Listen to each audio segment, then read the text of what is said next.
अभी हमने पीएस सुरोकिन की बात की कि पीएस सुरोकिन ने किस तरह से फॉर्मल स्कूल की एक आलोचना प्रस्तुत की। सुरोकिन का सोशियोलॉजी को लेकर किस तरह का विचार है।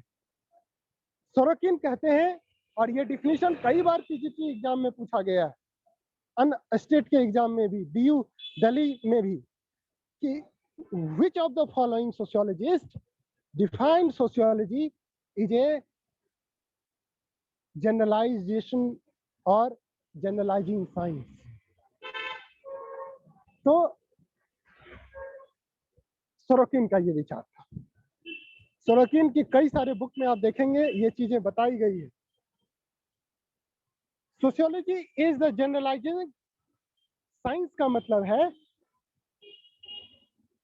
कि यही इसेंस है कि सोशियोलॉजी किसी भी एस्पेक्ट का होल पिक्चर देता है, और कोई भी साइंस जो होल पिक्चर देगा वो एक जनरलाइजिंग नेचर का होना स्वाभाविक है उसके लिए। और उनका जो किताब है contemporary sociology, that is one of the best book, जिससे आपको तीन महत्वपूर्ण thinker Karl Marx, Max Weber और इमाल दुर्खिम का एक कंपैरेटिव एनालिसिस देता है। ये पीएस सुरोकिन ऑब्जर्व किया कि social is a general science और general characteristics of society of the relationship of social and non social phenomena. जैसे वो सोशियोलॉजी को बताते हैं ABC, इकोनॉमिक्स जो होता है वो ABC के अलावा DEF का स्टडी करेगा। पॉलिटिकल साइंस जो होगा वो ABC के अलावा GHJ का स्टडी करेगा। रिलीजन जो होगा ABC के अलावा LMN को स्टडी करेगा। इसका मतलब ABC are found in all sciences. ABC का जो कंटेंट है वो सारे साइंस उसको स्टडी करते हैं, और इस टर्म्स में उन्होंने, सुरोकिन ने, सोशियोलॉजी को एज ए जनरलाइजिंग साइंस माना। इमाल दुर्खिम सिंथेटिक स्कूल की पृष्ठभूमि रखते हुए सुरोकिन ने सिंथेटिक स्कूल को और भी मूल गुणात्मक परिवर्तन के साथ उन्होंने लोगों को समझाया कि भैया सोशियोलॉजी का विकास का मतलब है सोशियोलॉजी का दायरा बड़ा होना। जितना बड़ा दायरा होगा उतना बड़ा फ्यूचर किसी भी डिसिप्लिन का होता है। सोरोकिन के बाद हॉबहॉस आते हैं। हॉबहॉस ने कहा कि social is the synthesis of various social sciences. अब ये स्टेटमेंट याद करने के लिए है, पूछ लिया जाएगा एग्जाम में, पीजीटी टीचर में। Sociology is the synthesis of various social sciences. He means social is a general study which studies social society as a whole from all aspects. That is the combination of all social sciences.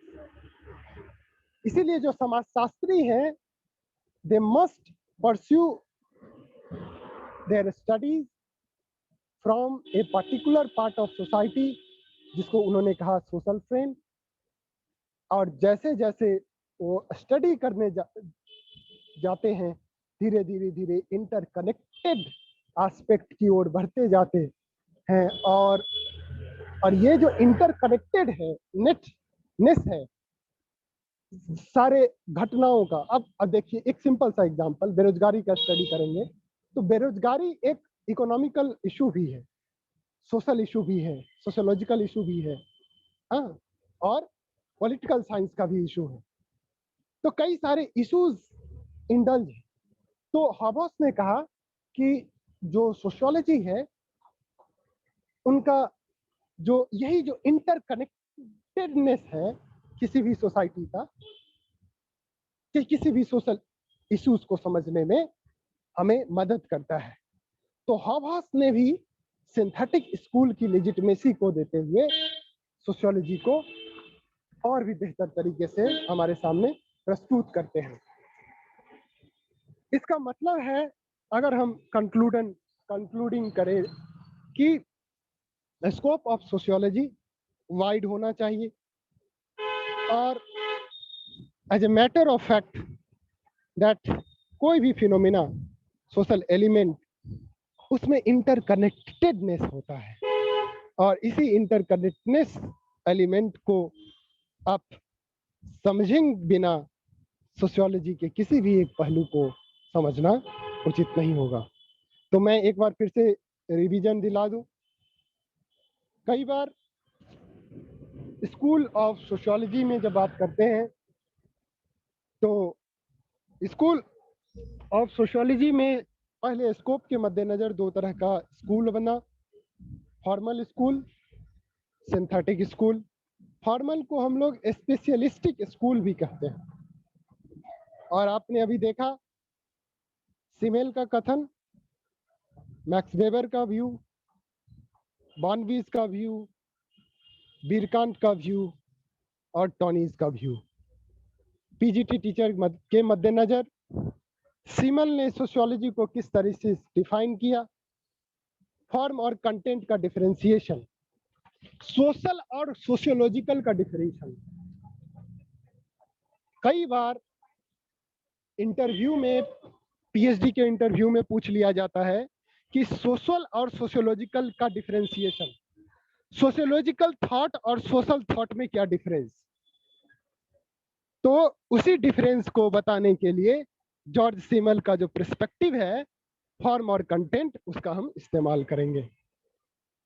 आप PGT teacher के साथ UP other state service का या फिर other state के जो universities हैं, central universities हैं, उनका भी तैयारी कर रही हैं। तो अगर यहीं पे हम थोड़ा और भी गहरा तरीके से तैयारी कर लेंगे तो हमें आसानी होगी उन एग्जामिनेशन को भी क्रैक करने का, क्योंकि ऑलमोस्ट सिलेबस सेम है, कंटेंट सेम है, गहराई थोड़ी ज़्यादा और कम है।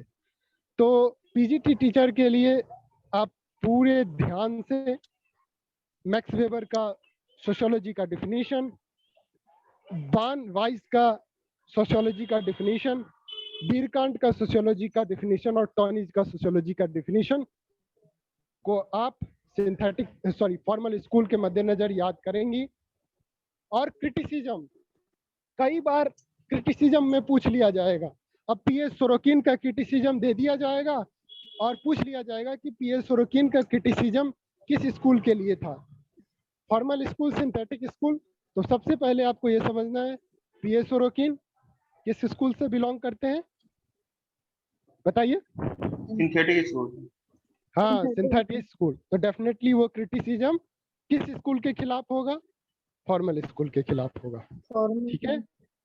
तो इसके अलावा और आज के का जो नोट्स है वो मैं आपको भेज देता हूँ, इसको और भी गहनता के साथ आप पढ़िए। ठीक है। और कल जो है इसी नोट्स से इर्द गिर्द हम सवाल जो है पूछेंगे, और 20 डिफिनीशन आपको बनाना है सोशियोलॉजी का। तो आप भी गूगल सर्च करेंगी, शालिनी आप भी गूगल सर्च करेंगे, उत्सव तुम भी गूगल सर्च करोगे, 20 डिफिनीशन तुमको भी लेके आना है, 20 डिफिनीशन हम भी लेके आएंगे, और फिर हम म्यूचुअली याद कर लेंगे डिफिनीशन। ठीक है। तो हमारा अभी मैं नोट्स भी भेज देता हूँ इसका। तो ये फर्स्ट वाला जो सेक्शन है नेचर, स्कोप और सोशियोलॉजी, ये कंप्लीट हो जाएगा तो हम दूसरे वाले यूनिट में जाएंगे। तो कहने का मतलब, और आपने क्या क्या पढ़ा इसके अलावा पूरी दिन?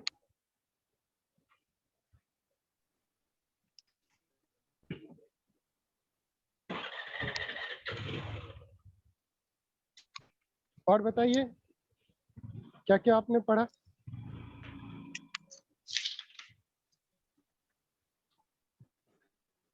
कितने घंटे आप पढ़ाई करते हैं शालिनी? दिन में 5 घंटे। हाँ, 5 घंटे तो तब तो बहुत बढ़िया है, तब तो आप क्रैक कर सकती हैं। तो उत्सव कल के क्लास के लिए हम रखते हैं फिर, ठीक है? जी सर। ओके, चलो ठीक है। Thank you sir.